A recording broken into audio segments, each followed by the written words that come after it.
Welcome to bulletin news. ముందుగా headlines.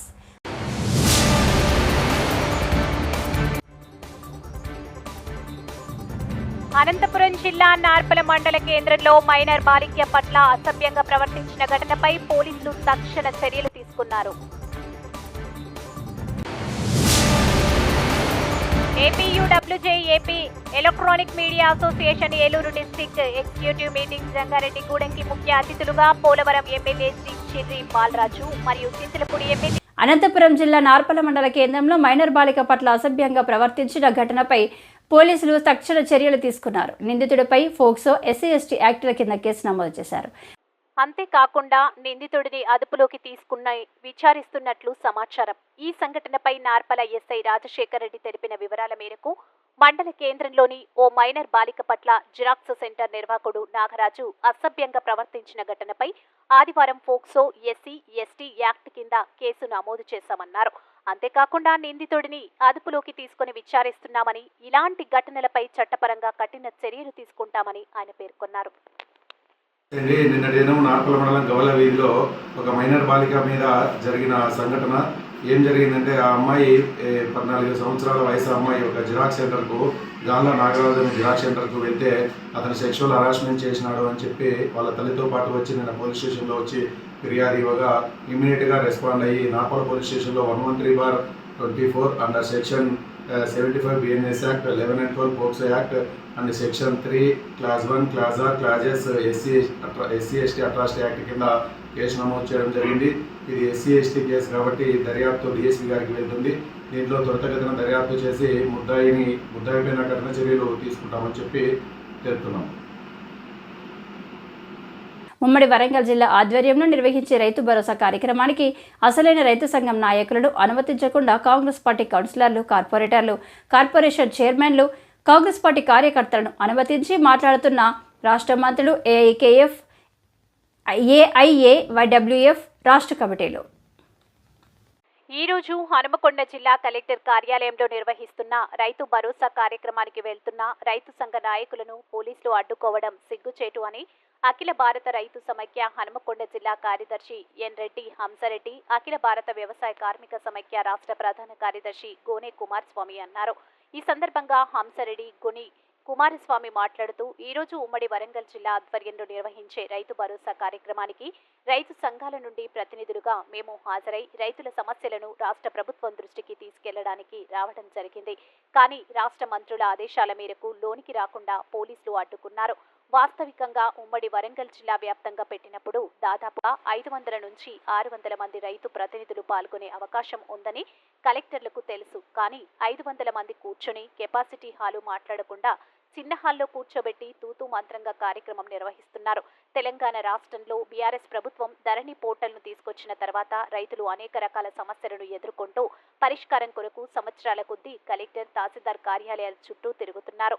అయినప్పటికీ నేటికి పరిష్కారం కాలేదు. గత ప్రభుత్వం రైతులకు ఎలాంటి భూ సమస్యలు లేకుండా సమగ్ర భూ సర్వే చేసి పరిష్కారం చేస్తామని హామీ ఇచ్చి ఆ హామీని తుంగలో తొక్కి రైతు సమస్యను గాలికి వదిలేసినారు. దాని ఫలితమే బీఆర్ఎస్ ప్రభుత్వంని రైతులు ఓడించారు. రైతుల పక్షపాతి అయిన కాంగ్రెస్ ప్రభుత్వం రైతుల పట్ల దయ చూపి ధరణి పోర్టును ప్రక్షాళన చేసి రైతుల భూ సమస్యలను వెంటనే బహిష్కరించి, అలాగే రైతు భరోసా 10 ఎకరాలలోపు కటాఫ్ పెట్టి ఇవ్వాలని, సమగ్ర భూ సర్వే చేపట్టి రైతులకు హద్దులను, సర్వే నెంబర్లను కేటాయించాలని రాష్ట్ర ప్రభుత్వాన్ని డిమాండ్ చేస్తున్నాము.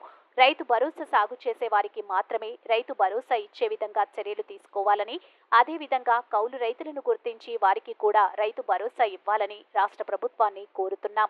ఈ కార్యక్రమంలో భారత రైతు పులి సంఘం నాయకులు రాచర్ల బాలరాజు, అఖిల భారత రైతు సమైక్య తెలంగాణ రాష్ట్ర కమిటీ సభ్యులు వక్కల కిషన్, జిల్లా నాయకులు దామరకొండ రమేష్, గడ్డం నాగార్జున, మాస సావిత్రి, మొగిలి శ్రీనివాసరావు, రాజు తదితరులు పాల్గొన్నారు.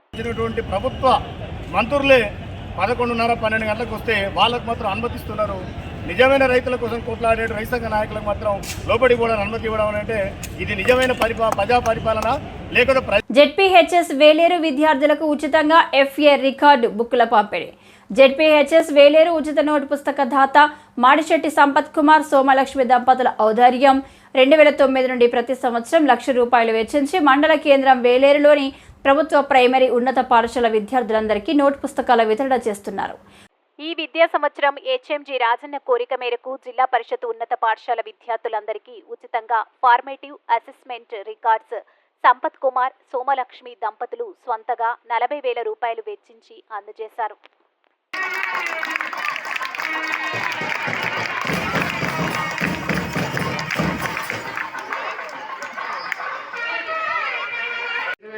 నుండి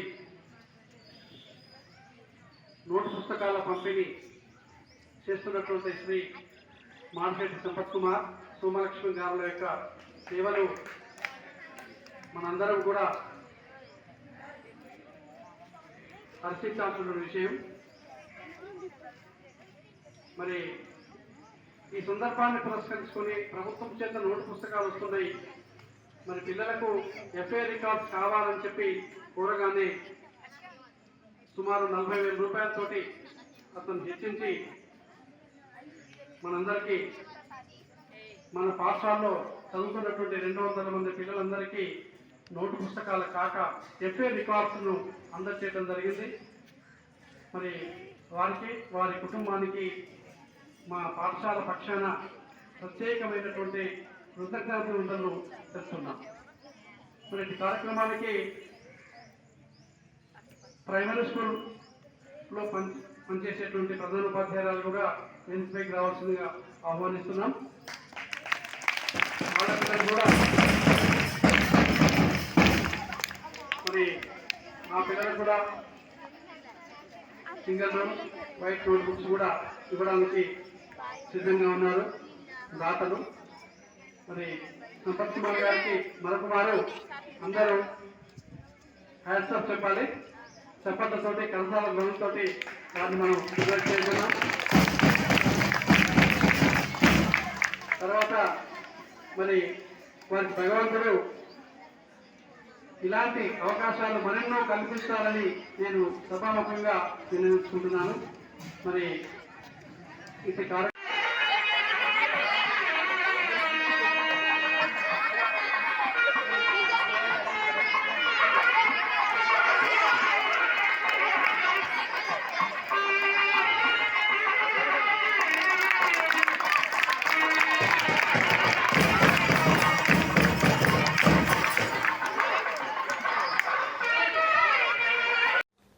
మంత్రి కోమటిరెడ్డి వెంకటరెడ్డి ఇచ్చిన స్ఫూర్తితో రేఖా చారిటబుల్ ఫౌండేషన్ మరిన్ని సేవా కార్యక్రమాలు చేపడుతుంది.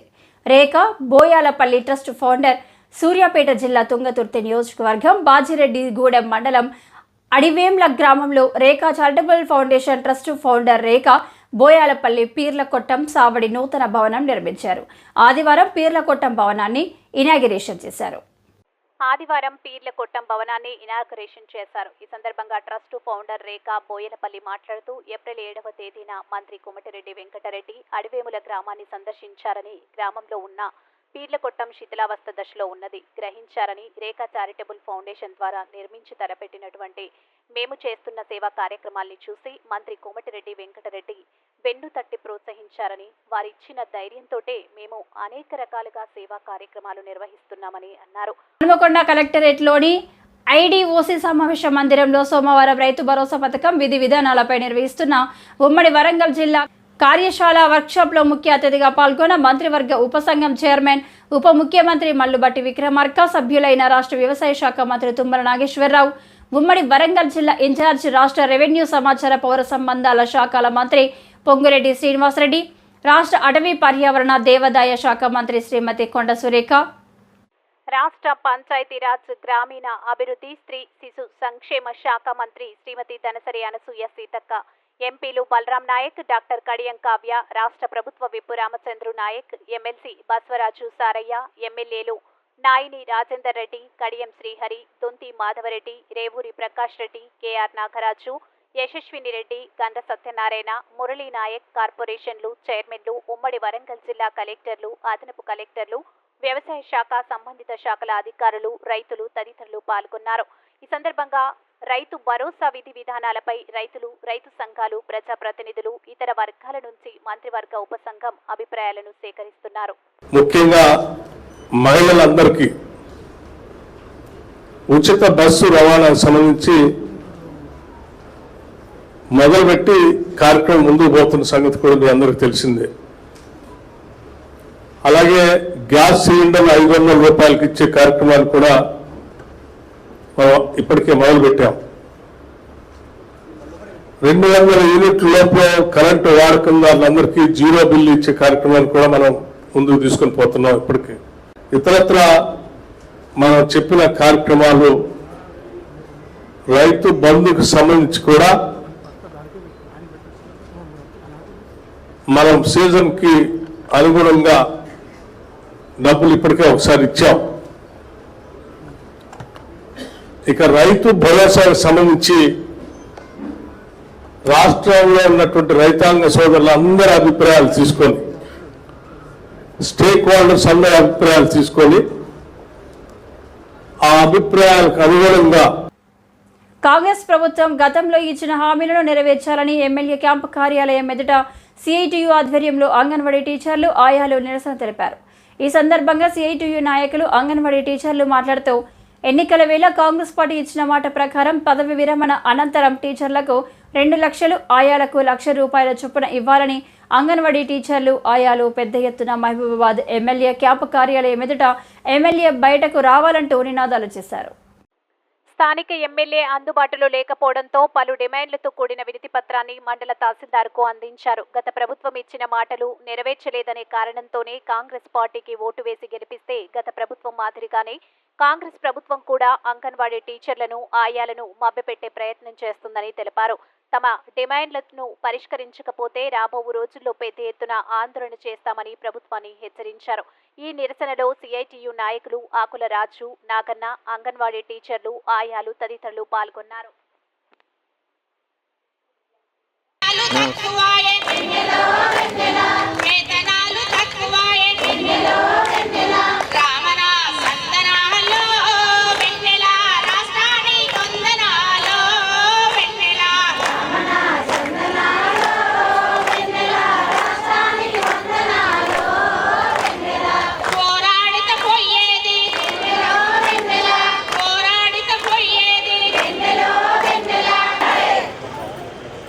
పరిష్కరించాలి అంగన్వాడీ కార్మికుల సమస్యలు వెంటనే, అంగన్వాడీ కార్మికుల సమస్యలు వెంటనే, కనీస వేతన 26,000 రూపాయలు, కనీస వేతన 26,000 రూపాయలు, 1,00,000 రూపాయలు, 1,00,000 రూపాయలు.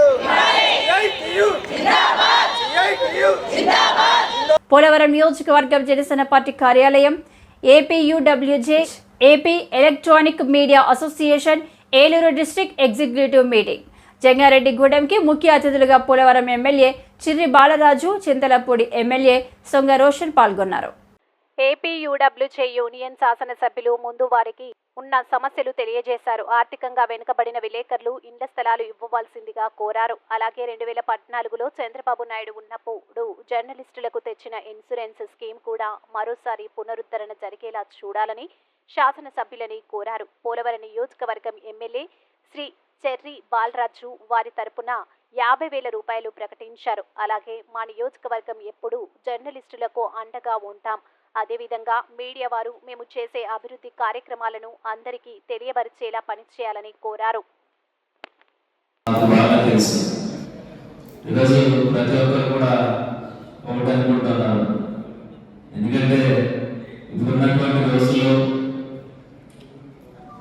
ఆర్థికంగా కానీ లేకపోతే వాళ్ళు పడుతున్నటువంటి ఇబ్బందులు ప్రతి ఒక్కరికి తెలియాలి. ఈరోజు ఈ మీటింగ్లో ప్రతి ఒక్కరు కూడా గుర్తించుకోవాల్సిన విషయం, వారిని మనం ఈరోజు తప్పకుండా గౌరవించాలి. ఇదివరకు విలేకరులు అంటే గౌరవప్రదంగా ఉండేది. ఈరోజు సోషల్ మీడియాలో రావడం, సోషల్ మీడియాలో ప్రచురించేటువంటి వార్తలు కొన్ని నిజంగా ఉన్నాయి, కొన్ని అబద్ధాలు కూడా ప్రచురణ చేస్తున్నాయి. ఈ సోషల్ మీడియా వచ్చినప్పుడు ఏదైతే విలేకరులు ఉన్నారో మీరందరి స్థాయి కూడా తగ్గించే విధంగా సోషల్ మీడియా పనిచేస్తుంది. మా ప్రభుత్వం వచ్చిన తర్వాత మొట్టమొదటిగా ఈ సోషల్ మీడియాలో వచ్చేటువంటి ఏదైతే అసత్య ప్రచారాలు ఉన్నాయో వాటిని వెంటనే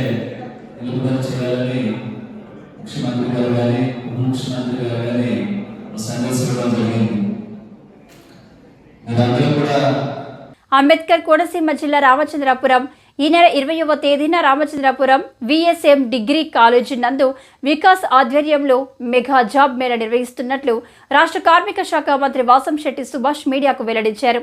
ఈ జాబ్ మేళా నందు నిరుద్యోగుల నుంచి ఎటువంటి రుసుము వసూలు చేయడం లేదని సుమారు 2000 మందికి ఉద్యోగాలు కల్పిస్తున్నట్లు ఆయన తెలిపారు. స్థానిక టీడీపీ కార్యాలయం నందు నిరుద్యోగులు వచ్చి తమ పేర్లను నమోదు చేసుకోవాలని తెలిపారు. ఈ జాబ్ మేళాకు మల్టీనేషనల్ కంపెనీలు, ఐటీ కంపెనీలు వస్తున్నాయన్నారు. యువత ఈ అవకాశాన్ని సద్వినియోగపరచుకోవాలన్నారు. రాష్ట్రంలో టీడీపీ ప్రభుత్వం వచ్చిన తర్వాత నారా చంద్రబాబు నాయుడు నిరుద్యోగుల సమస్యల మీద నిరుద్యోగం లేకుండా సుమారు 20 లక్షల ఉద్యోగాలు కల్పించడమే ధ్యేయంగా పనిచేస్తున్నారన్నారు. అందులో భాగంగానే ఈ మధ్య డిఎస్సి నిర్వహించడం జరుగుతుందన్నారు. ఈ మధ్య నా బంధువు అని విఎస్ఐ ఆసుపత్రిలో ఉద్యోగాలు ఇప్పిస్తామని చెప్పి ఓ వ్యక్తి కొందరు దగ్గర డబ్బులు వసూలు చేశారన్నారు. ఆ వ్యక్తిని వెంటనే అరెస్ట్ చేయడం జరిగిందన్నారు. పార్టీ ఆఫీసులో యువత అందరూ కూడా నమోదు చేయవలసిందిగా కోరుతా ఉన్నాను. ముఖ్యంగా మరి నారా చంద్రబాబు నాయుడు గారు నిరుద్యోగుల సమస్యల మీద, నిరుద్యోగం లేకుండా అందరూ తమ తమ అర్హతలను బట్టి ఉద్యోగాలు ఇవ్వాలి అనే కృతనిశ్చయంతో సూపర్ 6లో 20 లక్షల ఉద్యోగాలు అని ప్రకటించడం జరిగింది. అందులో భాగంగానే మరి మీరు చూశారు, నారా చంద్రబాబు నాయుడు గారి తొలి సంతకం మెగా డిఎస్సి మీద పెట్టడం, అలాగే 5వ సంతకం స్కిల్ సెన్సెస్ మీద పెట్టడం కూడా జరిగింది. మరి నిరుద్యోగ సమస్య అనేది రామచంద్రపురం నియోజకవర్గంలో కానీ, ఈ అంబేద్కర్ కోనసీమ జిల్లాలో కానీ ఎక్కువగా ఉండటం గమనించాం. అందులో భాగంగానే ఈ వికాస ఆధ్వర్యంలో మెగా జాబ్ మేళా నిర్వహించబడతా ఉంది. సుమారు 2000 జాబులు ఇవ్వడానికి అన్ని సర్వం సిద్ధం చేశాం. ముఖ్యంగా ఒక విషయం అందరూ గమనించాలి, ఇందులో ఏ విధమైన అప్లికేషన్ ఫీజు కానీ ఏమీ లేవు. ఎవరైనా మీ వద్దకు వచ్చి, నిరుద్యోగుల వద్దకు వచ్చి మీకు ఉద్యోగాలు ఇప్పిస్తాం, డబ్బులు ఇమ్మంటే మాత్రం వెంటనే తెలియజేయవలసిందిగా కోరుతా ఉన్నాను. మొన్న ఈ మధ్య విజయవాడలో నా పేరు చెప్పుకుని, నా బామర్దని చెప్పుకుంటూ మరి ఉద్యోగాలు ఇప్పిస్తాను, ఈఎస్ఐ ఉద్యోగాలని అక్కడికి ఈఎస్ఐ హాస్పిటల్కి వెళ్ళి కూడా కొంతసేపు హల్చల్ చేయడం జరిగింది. దాని నిమిత్తం నేను కేసు పెట్టడం కూడా జరిగింది. ముద్దాయి దొరికాడు. మీరందరూ కూడా గమనించవలసింది ఏంటంటే, ఏ ట్రాన్స్ఫర్లకు కానీ, అలాగే ఏ విధమైన ఉద్యోగాలకు కానీ ఎవరన్నా మీ వద్దకు వచ్చి డబ్బులు ఆశిస్తే వెంటనే నాకు తెలియజేయవలసిందిగా, లేకపోతే పోలీస్ స్టేషన్లో కంప్లైంట్ పెట్టవలసిందిగా కోరుతా ఉన్నాను. మరొకసారి ఈ కోనసీమ, అంబేద్కర్ కోనసీమ జిల్లా అందరికీ కూడా, నిరుద్యోగులందరికీ కూడా ఇదే నా విన్నపం. మీరందరూ కూడా తమ తమ బయోడేటాను తీసుకుని వచ్చి రామచంద్రపురంలో పార్టీ ఆఫీస్ నందు నమోదు చేయించుకోవాల్సిందిగా కోరుతా ఉన్నాను.